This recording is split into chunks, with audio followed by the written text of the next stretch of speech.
તો વિદ્યાર્થીઓ, આપણે જે કંઈ અભ્યાસ કરી રહ્યા છીએ એમની અંદર આપણે એમાઇન સંયોજનો છે તેમની વાત કરીએ. આજે આપણે એનાથી આગળ જઈને જૈવિક અણુઓ,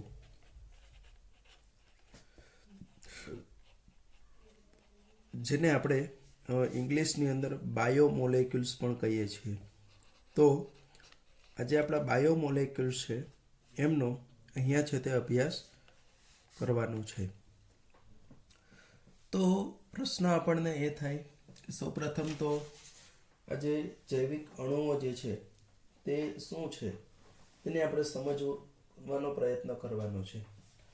તો આપણને ખબર છે કોઈ પણ જે લિવિંગ સિસ્ટમ જે છે, જેને આપણે કહીએ છીએ જીવંત પ્રણાલી છે, તે કોઈ પણ જીવંત પ્રણાલી હોય એટલે કે લિવિંગ સિસ્ટમ જે છે તે એની અમુક લાક્ષણિકતાઓ છે.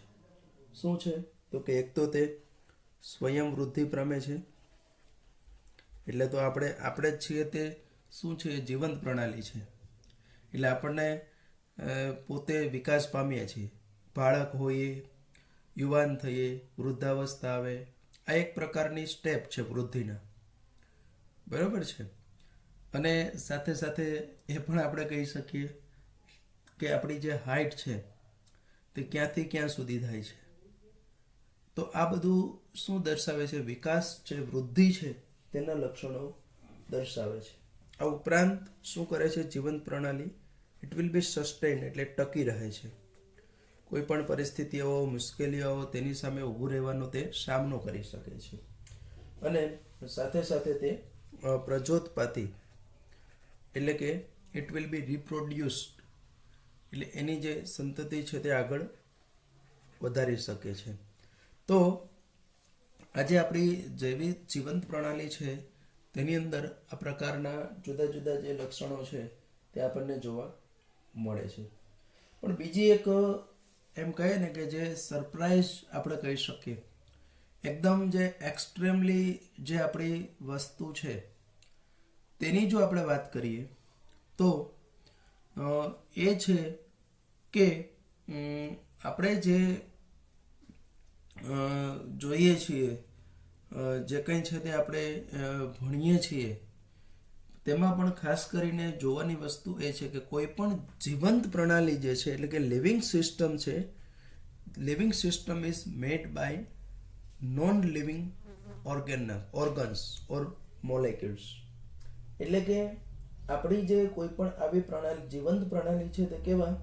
તો કે જે અજૈવિક પરમાણુઓ છે તે અજૈવિક પરમાણુની બનેલી છે. એ બહુ અગત્યની વસ્તુ છે. છતાં પણ તે પ્રણાલી જીવંત છે. એટલે આપણા શરીરના જો જુદા જુદા ભાગ લઈએ અને એમાં નાનામાં નાના ભાગનું જો આપણે એનાલિસિસ કરીએ તો એ એનાલિસિસની અંદર તમે જુઓ કે શરીરનો પરમાણુ કે અણુ છે તેમાંથી આખું જે અંગ બને છે, અંગમાંથી તંત્ર બને છે. આ એનો જે બેઝિક ઘટક જે છે તે કેવો છે? તો કે અજૈવિક છે અથવા તો જીવંત નથી. It is made by non living organisms. એટલે કે આ અજીવંત વસ્તુ છે તેમાંથી બનેલું છે, છતાં પણ તે પ્રણાલી જીવંત છે. તે શું દર્શાવે છે? તો કે તે દર્શાવે છે કે ગોડ ઇઝ ગ્રેટ. બરાબર છે? ઈશ્વર એ મહાન છે. તો જ આવું કંઈક છે તે મોડેલ છે તે શક્ય બની શકે છે. તો આવી અહીંયા આપણે એ કઈ રીતનું ચાલે છે તે સમજવાનો પ્રયત્ન કરવાનો છે. એટલે ખાસ કરીને જીવંત પ્રણાલીમાં જે જૈવિક અણુઓ હોય છે તે કયા કયા જૈવિક અણુઓનો આપણે સમાવેશ કરી શકીએ છીએ? તો કે એ દરેક જૈવિક અણુઓની જો વાત કરીએ તો એમાં ખાસ કરીને કાર્બોહાઈડ્રેટ્સ,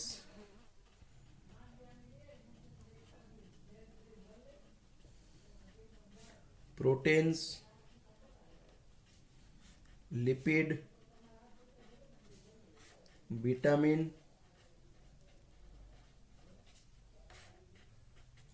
આ ઉપરાંત આપણે ન્યુક્લિક એસિડ,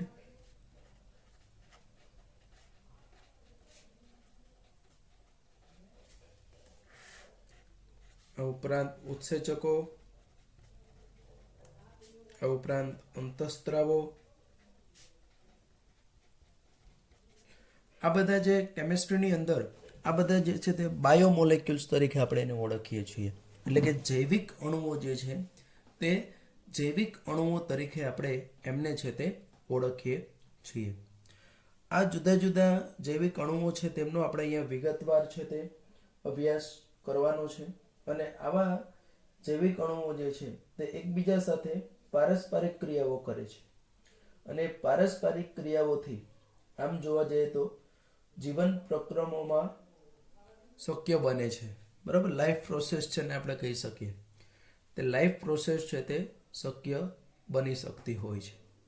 તો આ બધી જે વસ્તુઓ છે તેને આપણે અહીંયા ખાસ છે તે ધ્યાનમાં લીધેલી છે. તો આમાં આપણે 1 by 1 આનો અભ્યાસ આપણે કરવાનો છે. તો સૌપ્રથમ એની અંદર આપણું જે કાર્બોહાઈડ્રેટ્સ જે છે તે કાર્બોહાઈડ્રેટ્સનો આપણે અભ્યાસ કરવાનો પ્રયત્ન કરીએ.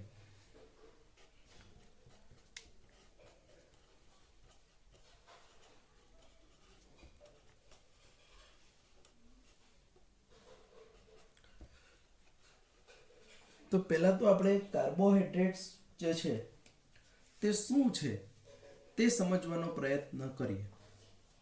તો સામાન્ય રીતે આપણું જે આ કાર્બોહાઈડ્રેટ છે તે કાર્બોહાઈડ્રેટ છે તે શેમાંથી મળી આવે છે? તો કે તે વનસ્પતિ જે છે વનસ્પતિ દ્વારા ઉત્પન્ન થાય છે. અને મોટા ભાગના ઘણા બધા જે કાર્બોહાઈડ્રેટ જે છે તે કુદરતમાંથી મળી આવે છે. ખાસ કરીને શેરડી, ત્યાર પછી ગ્લુકોઝ, સ્ટાર્ચ, આ બધી જે શેરડીની શર્કરા એટલે કે સુક્રોઝ, તો આ બધા જે છે તે કુદરતમાંથી મળી આવતા અગત્યના કાર્બોહાઈડ્રેટ છે. આ કાર્બોહાઈડ્રેટ્સની જો આપણે વ્યાખ્યાયિત કરવા હોય તો એની અંદર છે તે આપણે એને કઈ રીતનું ઇન્ડિકેટ કરી શકીએ? તો કે શરૂઆતની અંદર મોટાભાગે એવું કહેવાતું હતું કાર્બોહાઈડ્રેટનું સામાન્ય સૂત્ર C6H2OY આ પ્રકારનું હોય છે. CXH2OY પ્રકારનું છે તે કાર્બોહાઈડ્રેટનું સામાન્ય સૂત્ર છે. તો એ મુજબ એ H2O એટલે હાઇડ્રેટ્સ અને C એટલે કાર્બન, એટલે કે હાઇડ્રેટ્સ ઓફ કાર્બન. એ હાઇડ્રેટ્સ ઓફ કાર્બન એ મુજબ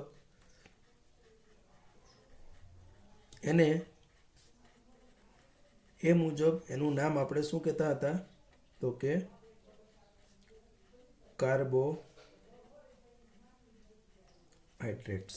બરાબર, હાઇડ્રેટ્સ ઓફ કાર્બન એ મુજબ એનું નામ આપણે કહેતા હતા કાર્બોહાઈડ્રેટ્સ. હવે આમ જોવા જઈએ તો CXH2OY એવા બધા જ કાર્બોહાઈડ્રેટ નથી કે જે આનું પાલન કરતા હોય. દાખલા તરીકે આપણે કહીએ ગ્લુકોઝ, ચાલો ગ્લુકોઝ એનું પાલન કરે છે C6H12O6. તો ગ્લુકોઝ છે એની અંદર તમે જુઓ કે 6 કાર્બન છે એટલે પાણીના અણુઓ છે તે કેટલા થશે? 6 થશે એની અંદર, એટલે 6 ઓક્સિજન અને 6 દુ ને 12 છે તે હાઇડ્રોજન થયા. પણ ધારો કે હું એસિડિક એસિડ લઈશ CH3COH એટલે કે એસિટિક એસિડ,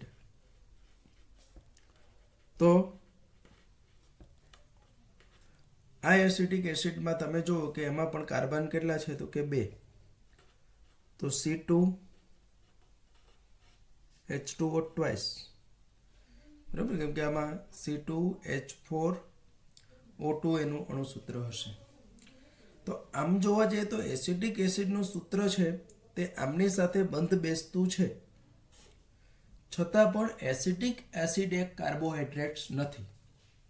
આપણે આ વસ્તુ સારી રીતે જાણીએ છીએ કે આમની સાથે સુસંગત હોવા છતાં પણ તે કેવું છે? કાર્બોહાઈડ્રેટ્સ નથી. એવો જ એક કાર્બોહાઈડ્રેટ છે તે એટલે કે રેહમનોઝ. એ રેહમનોઝ જે છે તે કાર્બોહાઈડ્રેટ છે, પણ એનું સૂત્ર શું છે? તો કે C6H12O5.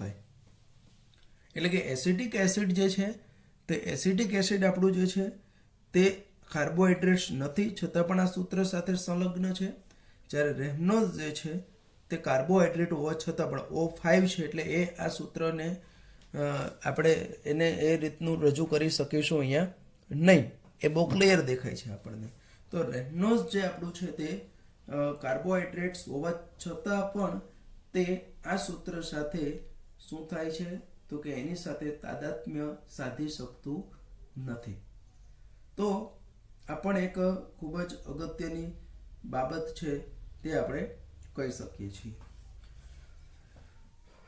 તો હવે એનો અર્થ એવો થઈ ગયો કે હજી એનું કંઈક કાર્બોહાઈડ્રેટની વ્યાખ્યા છે તે આપણે બીજી રીતે કરવી જોઈએ.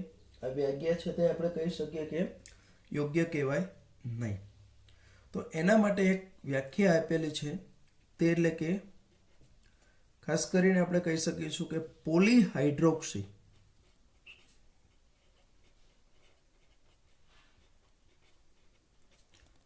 આલ્ડીહાઇડ અથવા કીટોન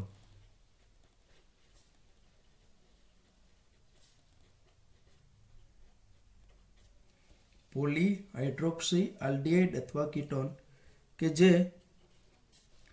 પ્રકાશ ક્રિયાશીલ હોય છે,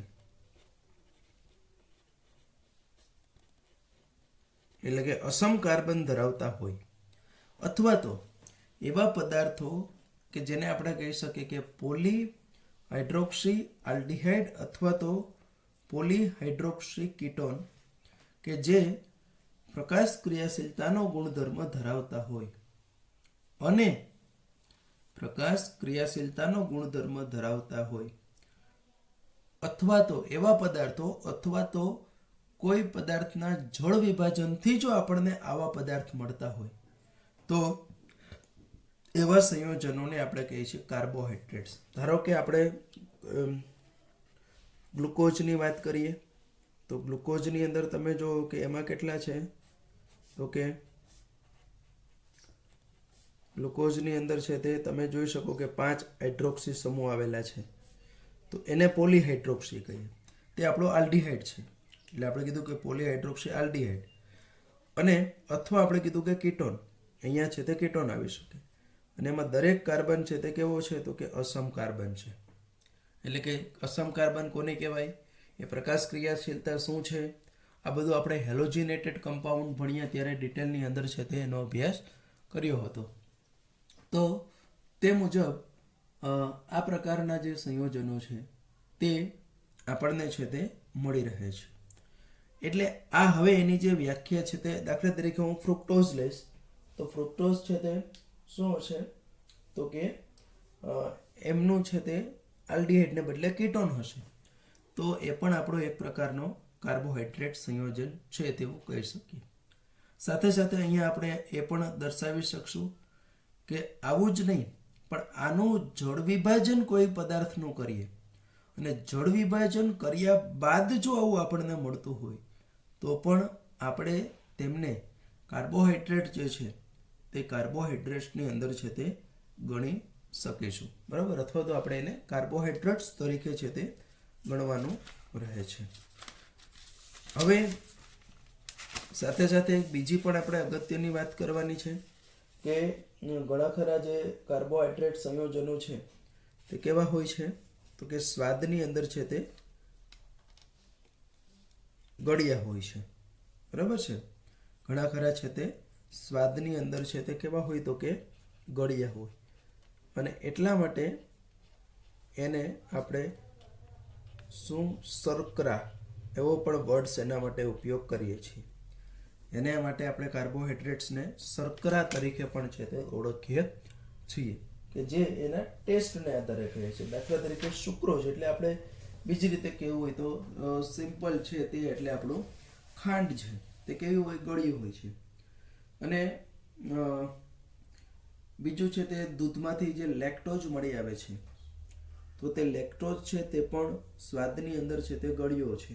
એટલે આપણે એને કાર્બોહાઈડ્રેટને શર્કરા અથવા તો શર્કરાનું ઇંગ્લિશ આપણે લેવું હોય તો સેકેરાઇડ, એને આપણે સેકેરાઇડ અથવા તો શર્કરા તરીકે પણ ઓળખીએ છીએ. હવે આપણે કાર્બોહાઈડ્રેટ સંયોજનો છે તેનું આપણે વર્ગીકરણ છે તે કરવાનું છે.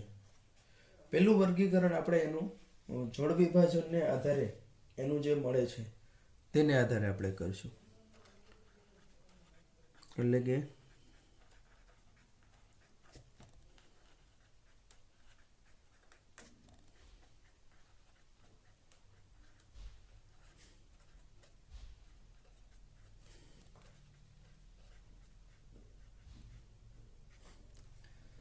જળ વિભાજનને આધારે આપણે અહીંયા કાર્બોહાઈડ્રેટ છે તેનું વર્ગીકરણ છે તે કરવાનું છે.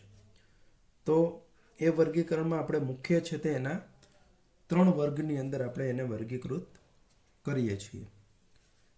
પહેલું છે તે એટલે કે મોનોસેકેરાઇડ,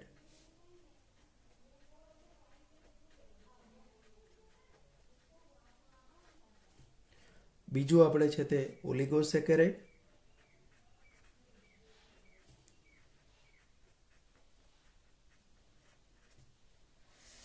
અને ત્રીજું આપણું જે છે તે એટલે કે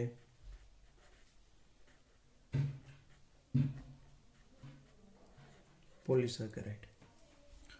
તો આ રીતનું મોનોસેકેરાઇડ, ઓલિગોસેકેરાઇડ અને પોલિસેકેરાઇડ એવા 3 વર્ગની અંદર છે તે આપણે એને વર્ગીકરણ કરીએ છીએ.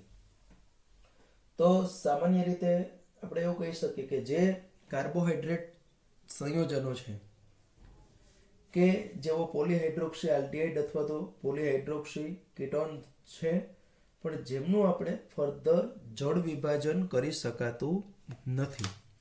બરાબર, આની અંદર આપણે એવું કહી શકીએ કે આમનું ફરી પાછું જે કાર્બોહાઈડ્રેટનું જળ વિભાજન આપણે કરી જ શકતા નથી, જે કાર્બોહાઈડ્રેટ્સનું આપણે જળ વિભાજન કરી જ શકતા નથી તેવા કાર્બોહાઈડ્રેટ્સને આપણે મોનોસેકેરાઇડ કહીએ છીએ. દાખલા તરીકે આમ તો 20 જેટલા કુદરતી મોનોસેકેરાઇડ જે છે તે આપણને મળે છે. એના ઉદાહરણોમાં આપણે ગ્લુકોઝ લઈ શકીએ, ફ્રુક્ટોઝ લઈ શકીએ, આવા ઘણા બધા છે, એરેબિનોઝ છે, એ દરેક છે તે મોનોસેકેરાઇડની અંદર આપણે કન્સિડર કરીએ છીએ. ત્યાર પછી આવે ઓલિગોસેકેરાઇડ. તો જે કાર્બોહાઈડ્રેટના જળ વિભાજનથી મોનોસેકેરાઇડના કેટલા, તો કે 2 થી 10 અણુ શું મળે, તો કે મોનોસેકેરાઇડના જો મળતા હોય, જે કાર્બોહાઈડ્રેટ્સના જળ વિભાજનથી મોનોસેકેરાઇડના 2 થી 10 અણુઓ જો મળતા હોય તો એને આપણે કહીએ છીએ ઓલિગોસેકેરાઇડ. એમાં ફરી પાછું આપણે એનું ફર્ધર વર્ગીકરણ થાય છે કે જો એમાં આપણને જો 2 જેટલા મળતા હોય તો એને આપણે ડાયસેકેરાઇડ કહીએ છીએ, જો 3 મળે તો એને આપણે છે તે ટ્રાયસેકેરાઇડ કહીએ છીએ, 4 અણુ મળે તો એને ટેટ્રા કહીએ છીએ. આ રીતના એના અલગ અલગ જે છે તે ફરી પાછું પણ એમને છે તે આપણે વર્ગીકૃત કરી શકીએ છીએ. અને એને આપણે એ રીતે જે વર્ગીકરણ કરીએ છીએ એમાં પણ ખાસ કરીને વિશેષતઃ જો જોવા જઈએ તો 2 થી 10 અણુઓ મોનોસેકેરાઇડના મળે તો છે જ, પણ સાથે સાથે એમાં આપણે ઉદાહરણોની વાત કરીએ તો સુક્રોઝ, માલ્ટોઝ, લેક્ટોઝ, આવા ઘણા બધા જ આવે છે, સ્ટેચ્યુઅસ, આવા ઘણા આવે છે. હવે આમાં પાછું એ પણ છે કે ભાઈ જો આપણે કાર્બોહાઈડ્રેટનું જળ વિભાજન કરીએ અને એ જળ વિભાજનથી જો આપણને 1 કરતાં વધારે, જે આપણે કીધું 2 અથવા તો 10, 2 થી 10 સુધીના અણુઓ મોનોસેકેરાઇડના મળે, એ મોનોસેકેરાઇડના અણુઓ સમાન પ્રકારના પણ મળે અથવા જુદા જુદા પ્રકારના પણ મળે.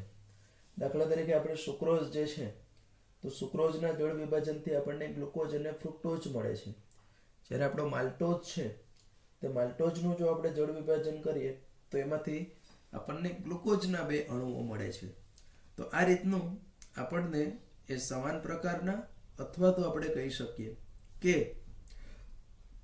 જુદા જુદા પ્રકારના જે છે તે આપણને અણુઓ છે તે મળે છે. તો આ વાત કરી આપણે ઓલિગોસેકેરાઇડની. અને છેલ્લે આવે તે એટલે પોલિસેકેરાઇડ કે જે કાર્બોહાઈડ્રેટના જળ વિભાજનથી 10 કરતાં પણ વધારે મોનોસેકેરાઇડના અણુઓ મળતા હોય તો તેવા કાર્બોહાઈડ્રેટ્સને આપણે પોલિસેકેરાઇડ કહીએ છીએ. શું કીધું આપણે? તો કે જે કાર્બોહાઈડ્રેટ્સના જળ વિભાજનથી આપણને કેટલા મળતા હોય તો કે 10 કરતાં વધારે, એટલે કે ઘણા બધા જો કાર્બોહાઈડ્રેટ્સ મોનોસેકેરાઇડના અણુઓ મળતા હોય તો એવા કાર્બોહાઈડ્રેટ્સને આપણે શું કહીએ છીએ તો કે પોલિસેકેરાઇડ જે છે તે પોલિસેકેરાઇડ તરીકે છે તે ઓળખીએ છીએ. અને એના ઉદાહરણ ખૂબ જ જાણીતા છે. સ્ટાર્ચ, સેલ્યુલોઝ, ગ્લાયકોજન, આ બધા જે છે તે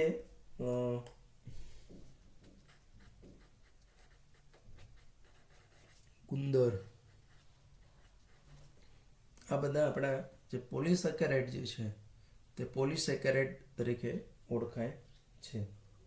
સામાન્ય રીતે આ પોલિસેકેરાઇડ છે તે સ્વાદની અંદર ફીકા હોય છે, એટલે એને આપણે ઘણી વખત અશર્કરા, શું કહે છે આપણને? અશર્કરા, એટલે કે નોન સુગર તરીકે પણ એને આપણે છે તે ઓળખીએ છીએ. બરાબર, એને છે તે આપણે અશર્કરા અથવા તો નોન સુગર જે છે તે નોન સુગર તરીકે પણ ઓળખીએ છીએ. તો આ રીતનું આપણને એમાંથી પણ શર્કરા જે છે એટલે કે પોલિસેકેરાઇડનો જે અણુ છે એમાંથી આપણને કહીએ છીએ. મોટાભાગે કેવું હોય છે તો કે મોનોસેકેરાઇડ અને ઓલિગોસેકેરાઇડ જે છે તે બધા કેવા હોય છે તો કે સ્વાદની અંદર ગળ્યા હોય અને સ્ફટિકમય હોય છે, પાણીમાં દ્રાવ્ય હોય છે. કયા તો કે આ કેવા હોય? આપણે કીધું કે સ્વાદમાં ગળ્યા, પછી કેવો હોય તો કે સ્ફટિકમય હોય અને સાથે સાથે પાણીમાં દ્રાવ્ય હોય છે. જ્યારે જે પોલિસેકેરાઇડ આના કરતાં ઊંધા છે, સ્વાદમાં ટેસ્ટલેસ હોય, અસ્ફટિકમય હોય અને અદ્રાવ્ય હોય છે, પાણીમાં છે તે. બરાબર છે, આ છે તે પાણીમાં અદ્રાવ્ય હોય છે. તો આ રીતનું આપણે એને પણ છૂટા પાડી શકીએ છીએ ફિઝિકલી છે તે. આ ઉપરાંત જે કાર્બોહાઈડ્રેટ સંયોજનો છે તેને આપણે બીજા એક વર્ગની અંદર છે તે વર્ગીકૃત કરીએ તે એની રિડક્શન કરતાના ગુણધર્મને આધારે. સામાન્ય રીતે આપણે કાર્બોહાઈડ્રેટ સંયોજનો જે છે તે કાર્બોહાઈડ્રેટ સંયોજનોને આપણે બે વર્ગમાં એને આધારે વર્ગીકૃત કરીએ છીએ.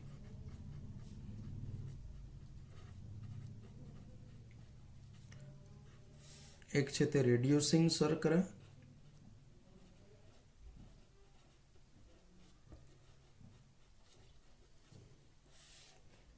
અને બીજું છે તે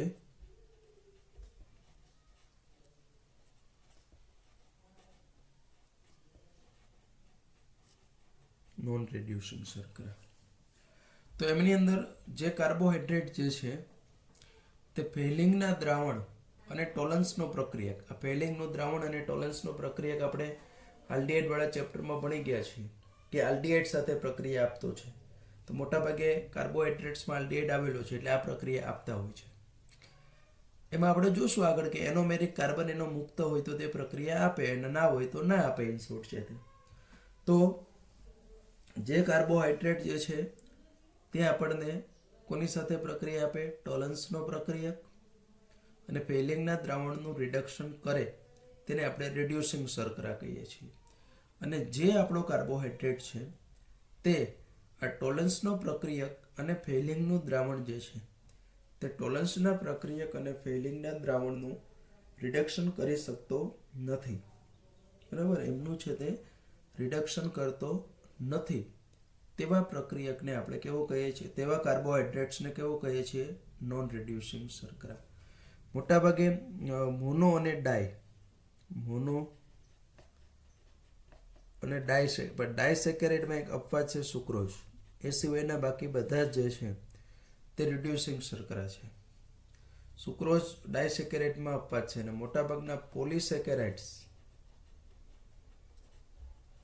અને સુક્રોઝ જે છે તે કેવા છે તો કે એ છે તે નોન રિડ્યુસિંગ શર્કરા જે છે તે નોન રિડ્યુસિંગ શર્કરા તરીકે જાણીતા છે.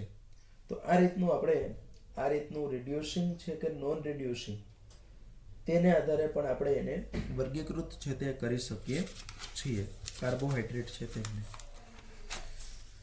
હવે આપણે આની અંદર છે તે ફરી પાછા આગળ જોઈએ. હવે આપણે અહીંયા વિગતવાર જે અભ્યાસ કરવાનો છે તે મોનોસેકેરાઇડ આપણા જે છે તે મોનોસેકેરાઇડનો કરવાનો છે.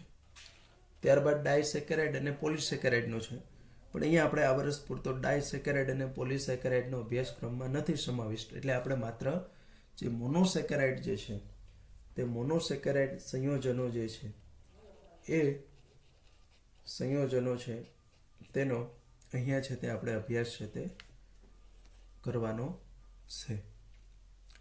તો મોનોસેકેરાઇડ સંયોજનો જે છે આપણા એની અંદર ખાસ કરીને જો આપણે જોવા જઈએ તો આપણે આગળ જ કીધું કે ભાઈ જે કાર્બોહાઈડ્રેટ સંયોજનો છે તેનું આપણે ફરીથી જો એટલે કે જળ વિભાજન કરી શકતા નથી તેવા કાર્બોહાઈડ્રેટ્સને આપણે મોનોસેકેરાઇડ્સ તરીકે છે તે ઓળખીએ છીએ. તો આવા જે મોનોસેકેરાઇડ જે છે એ મોનોસેકેરાઇડને હવે આપણે આગળના પાસાની અંદર જો દર્શાવવા હશે તો આપણે એને કઈ રીતનું કરીશું તો કે એમાં પણ પાછી બે શક્યતાઓ છે કે આ મોનોસેકેરાઇડની અંદર એક તો કાર્બનની સંખ્યા એટલે કે એની અંદર છે તે ધારો કે કાર્બન પરમાણુની સંખ્યા ઇમ્પોર્ટન્ટ છે અને એને આધારે આપણે એનો સામાન્ય શબ્દ જે વાપરીએ છીએ તે ધારો કે આપણે કહીએ કે ભાઈ કોઈની અંદર એક તો હોવાનું નથી, 3 થી ચાલુ થવાનું છે. 3 કાર્બન હોય તો આપણે એને ટ્રાયોજ કહેશું. એજ પ્રત્યય અહીંયા લાગે છે, ઓજ પ્રત્યય. 4 હોય તો એને ટેટ્રોજ કહેશું. એમાં જો 5 કાર્બન પરમાણુ હોય તો એને પેન્ટોજ આપણે કહેશું. 6 કાર્બન પરમાણુ આવેલા હોય તો એને હેક્સોજ કહેશું આપણે. 7 કાર્બન પરમાણુ એને આવતા હોય તો હેપ્ટોજ કહેશું. આપણે પેન્ટોજ અને હેક્સોજનો વધારે આપણે ઉપયોગ કરીશું. પણ એમાં પણ પાછા આ આપણે વાત કરી કાર્બનની સંખ્યા, પણ કાર્બનની સંખ્યા સિવાય પણ એની અંદર જે આપણા કયો ક્રિયાશીલ સમૂહ રહેલું છે, આપણે કીધું કે પોલીહાઇડ્રોક્સી આલ્ડિહાઇડ અથવા તો કીટોન. એટલે જો એમાં આલ્ડિહાઇડ હોય તો એને આપણે પ્રત્યય છે તે પૂર્વકમાં આપણે આલ્ડો લખીએ છીએ. એટલે કે જો આપણે અહીંયા આપણે બે જોવાનું છે, એક આપણો છે તે આલ્ડિહાઇડ જોવાનું છે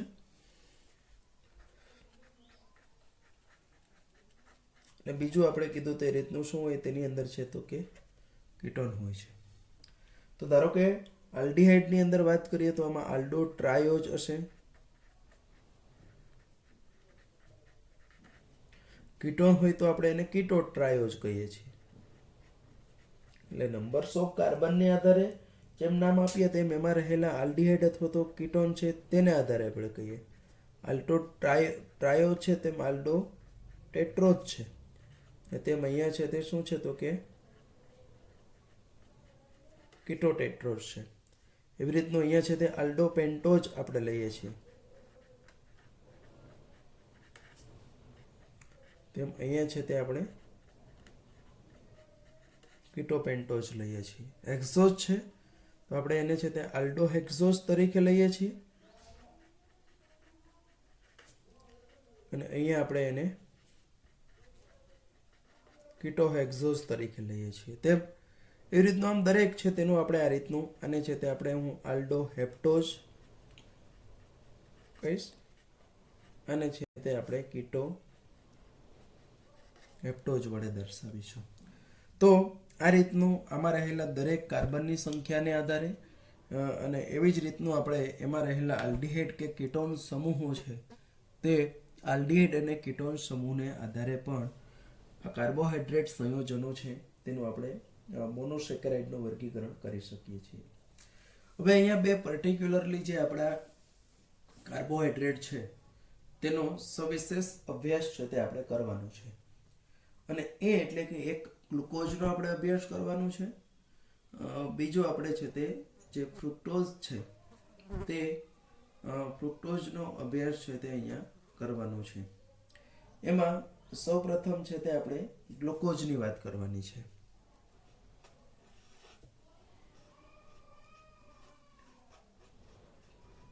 તો તમે બધાએ નામ સારી રીતે સાંભળ્યું છે. એનો સ્ત્રોત પણ આપણે કદાચ આમ તો તમને ખબર જ છે કે ગ્લુકોઝ છે તે કુદરતમાં મળી આવે છે અને તે મુક્ત સ્વરૂપે પણ મળી આવે અને સંયોજિત સ્વરૂપે પણ મળી આવે છે. બંને રીતનું મળી આવતું હોય છે. ખાસ કરીને જે આપણા મીઠા ફળો છે તે મીઠા ફળોમાં ગ્લુકોઝ હોય.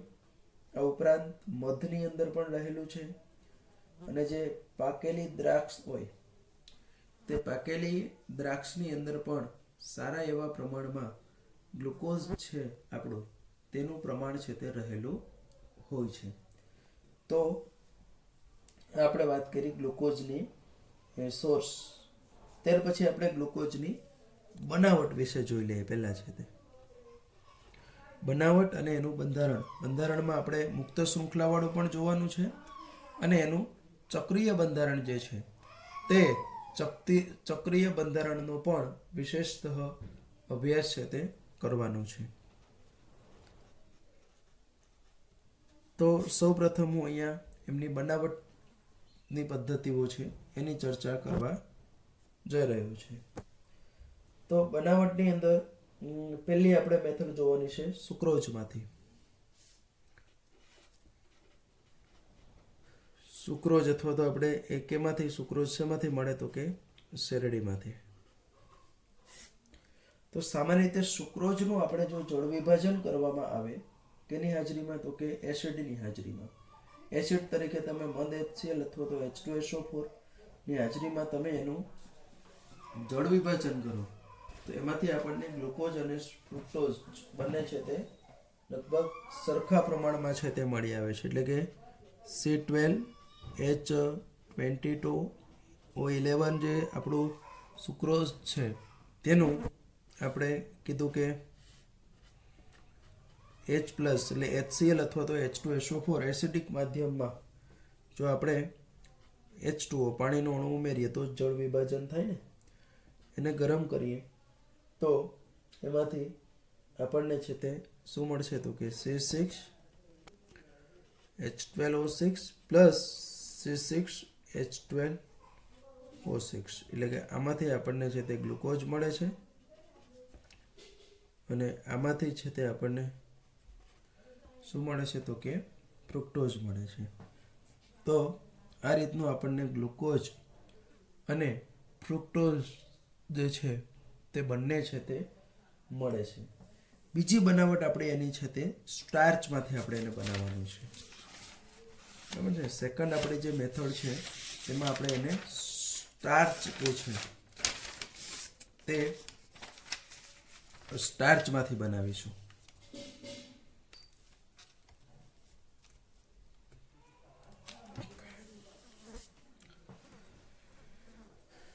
બીજું આપણે કીધું તે રીતનું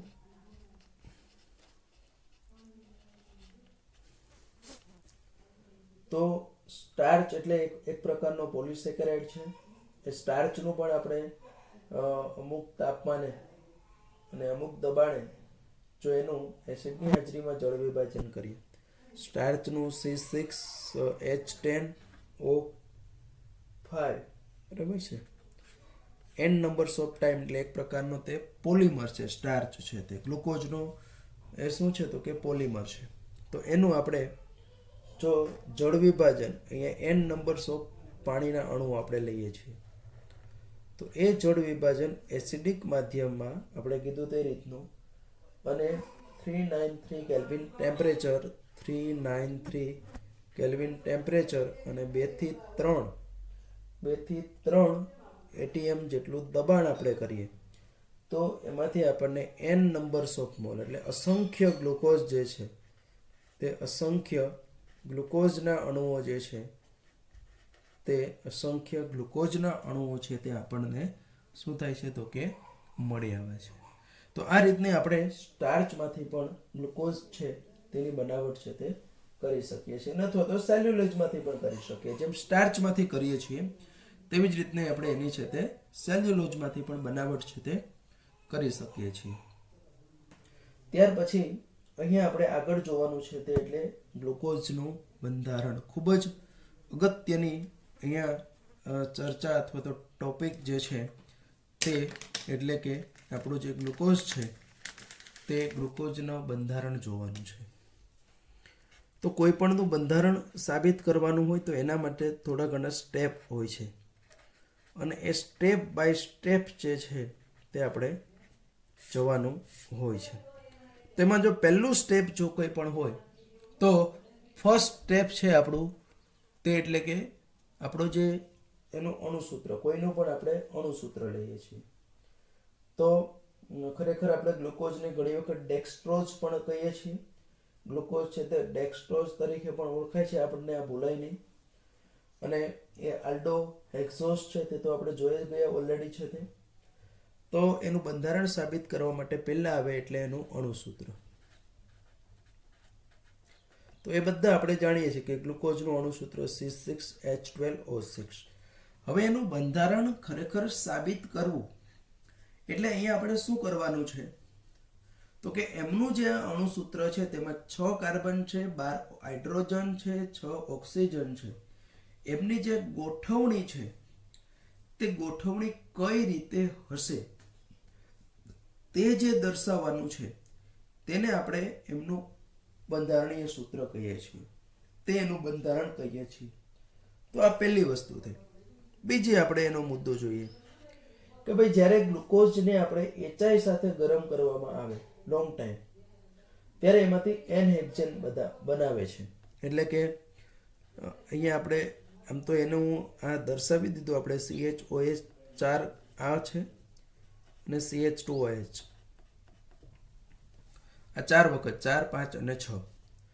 હવે એની આપણે જો HI સાથે એને ગરમ કરીએ લાંબા સમય સુધી તો એમને HI સાથે ગરમ કરતા એમાંથી આપણને છે તે શું મળે છે તો કે 6 કાર્બન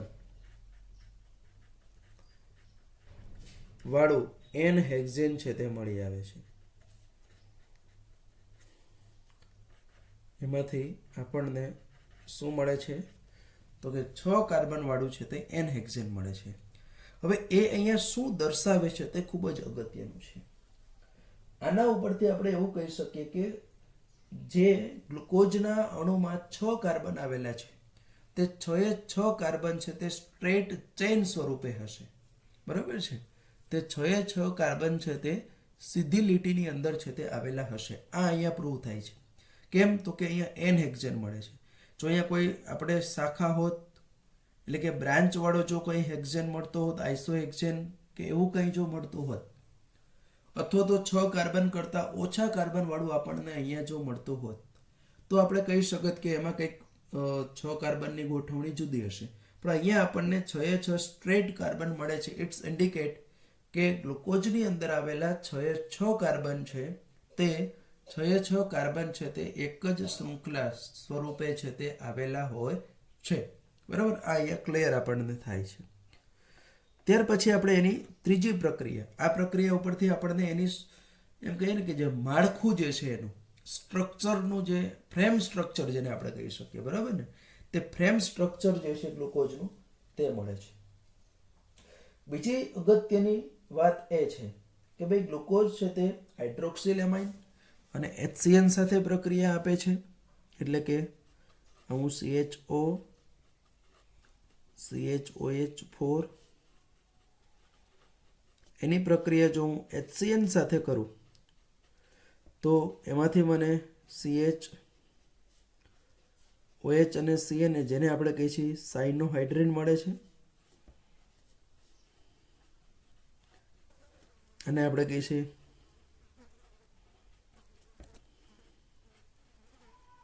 અને એવી જ રીતની આપણે એને જો NH2OH એટલે કે હાઇડ્રોક્સિલ અમાઇન સાથે પ્રક્રિયા કરીએ તો એમાંથી છે તે આપણને, આમ તો આ બંધારણ આપણને ખબર નથી, આ તો ખબર છે તે માનીને આ પ્રક્રિયા લખી લઈએ છીએ. તો શું મળે છે? તો કે એનો ઓક્ઝાઇમ, આ ગ્લુકોઝ છે આપણો, તો એમાંથી આપણને એમનો છે તે ઓક્ઝાઇમ જે છે તે ઓક્ઝાઇમ મળી આવે છે. તો આના ઉપરથી એક વસ્તુ ક્લિયર થાય છે કે ગ્લુકોઝની અંદર છે તે શું આવેલું છે? તો કે કાર્બોનિલ સમૂહ. બરાબર, આ આપણને શું દર્શાવે છે?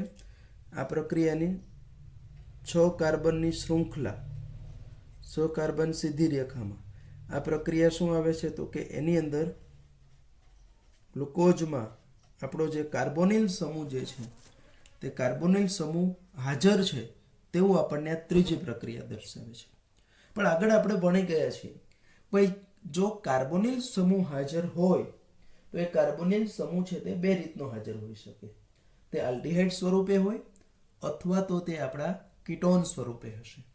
તો આ બે પૈકી આપણો જે કાર્બોનિલ સમૂહ છે તે કયા સ્વરૂપે હાજર હશે તે નક્કી કરવા માટે અહીંયા હું ચોથી પ્રક્રિયા જે છે તે ચોથી પ્રક્રિયા દર્શાવું છું. અને જ્યારે આપણે ગ્લુકોઝનું બ્રોમિન જળ જે મંદ ઓક્સિડેશન કરતા છે એની વડે જો ઓક્સિડેશન કરીએ તો એમાં 6 કાર્બન વાળો ગ્લુકોનિક એસિડ મળે છે. કેટલા કાર્બન વાળો? તો કે 6 કાર્બન વાળો. તો એ શું ઇન્ડિકેટ કરે છે? જો કીટોન હોય તો મંદ ઓક્સિડેશન કરતાથી એક તો પહેલી વસ્તુ એ છે કે ઓક્સિડેશન થાય જ નહીં અને એમાંથી કોઈ એસિડ બનવાની શક્યતા રહે જ નહીં.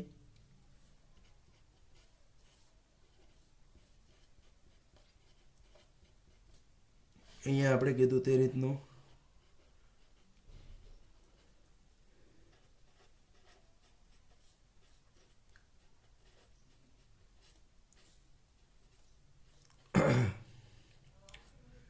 તો આજે આપણને મળ્યું તે ગ્લુકોનિક એસિડ મળ્યું.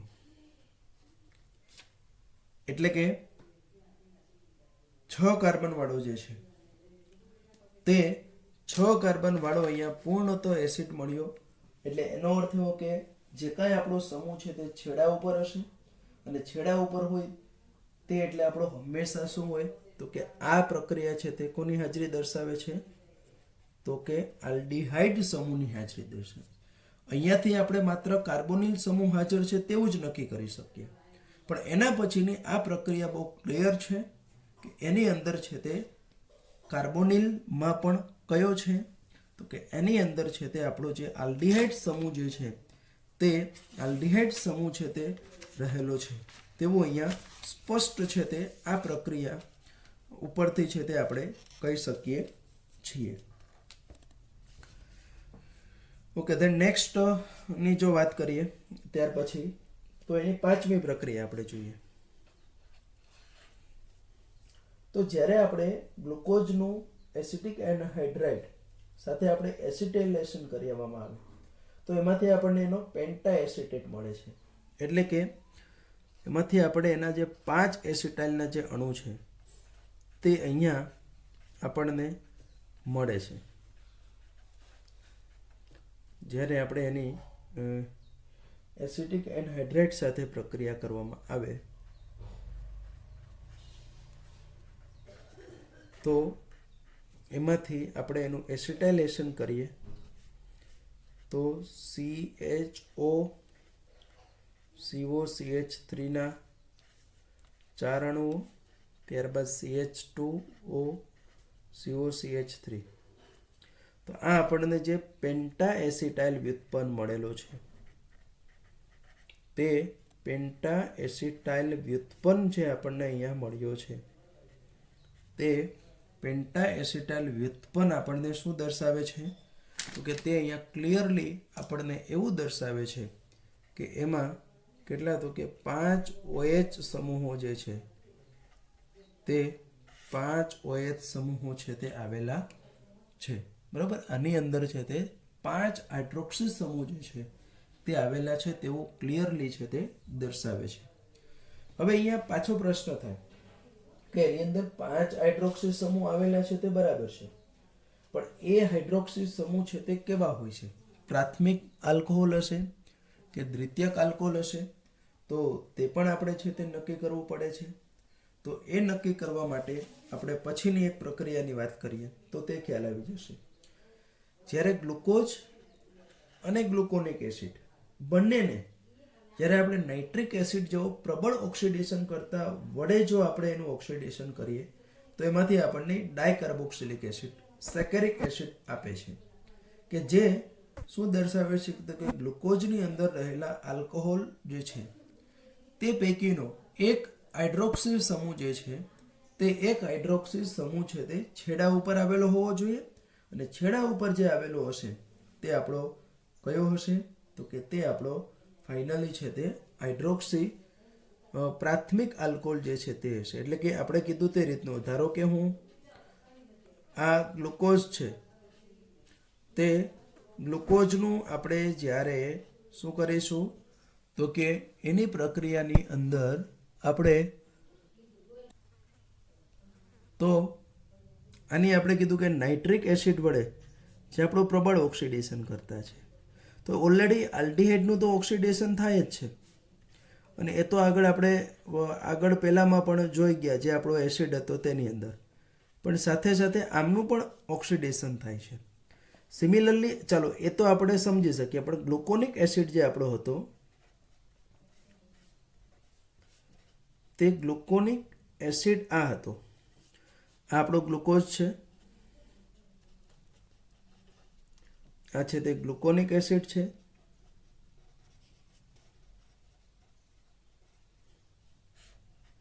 એનું આપણે કીધું કે આમનું પણ HNO3 વડે.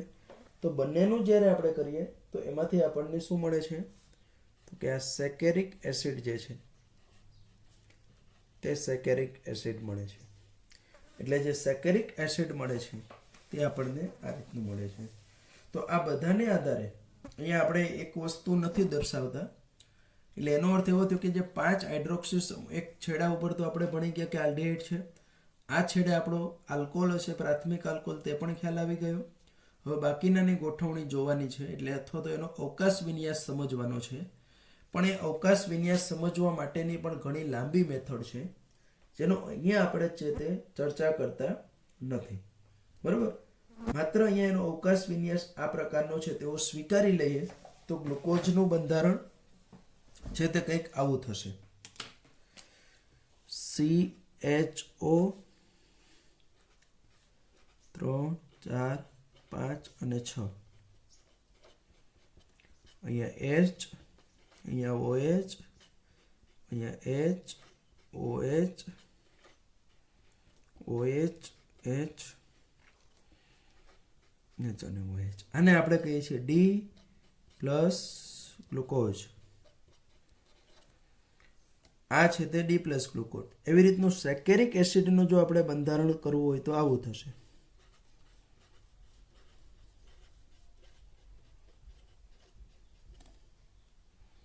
અહીંયા H, અહીંયા H. અહીંયા જો OH નું H લખાઈ ગયું કે H નું H, આનું જો ઉલટું કરો તો ખોટું જ છે, તે એ ખાસ આપણે ધ્યાનમાં રાખીએ. આ આપણું થયું એકચ્યુઅલી ગ્લુકોનિક એસિડ થયું, આ છે તે આ ગ્લુકોનિક એસિડનું બંધારણ થયું. અને જો બંને બાજુ આપણે એસિડ લઈ લઈએ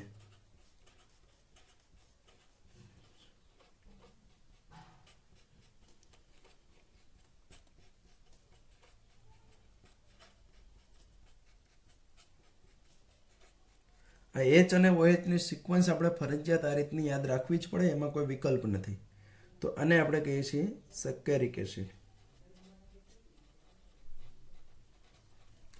તો આ રીતનું આપણે ગ્લુકોઝનું જે મુક્ત શૃંખલાવાળું બંધારણ છે તે મુક્ત શૃંખલાવાળું બંધારણ છે તે સમજી ગયા.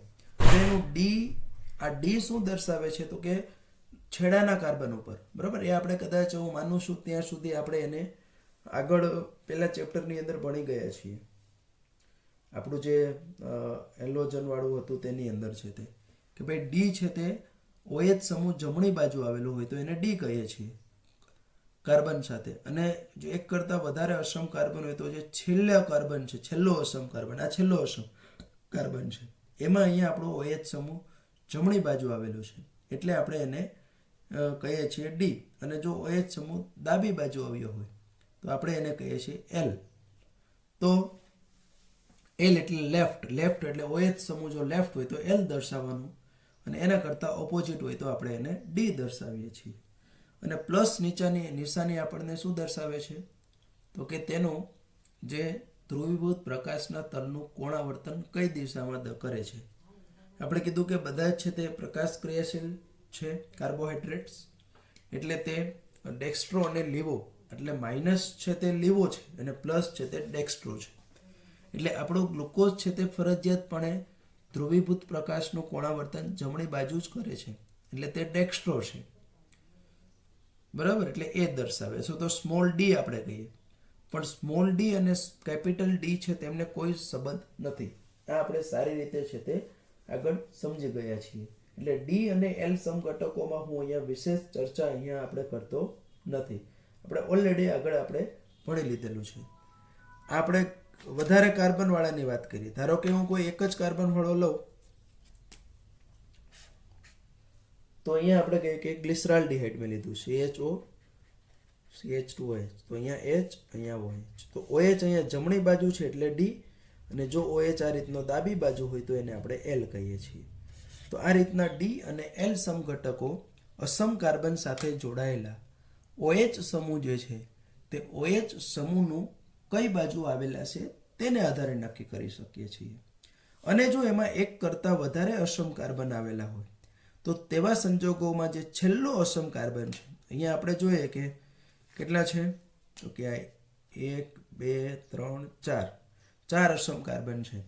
તેમાંથી સૌથી નીચેનો જે છેલ્લો અસમ કાર્બન હોય તેની સાથે આપણો હાઇડ્રોજન અને OH સમૂહ કઈ રીતના જોડાયેલા છે.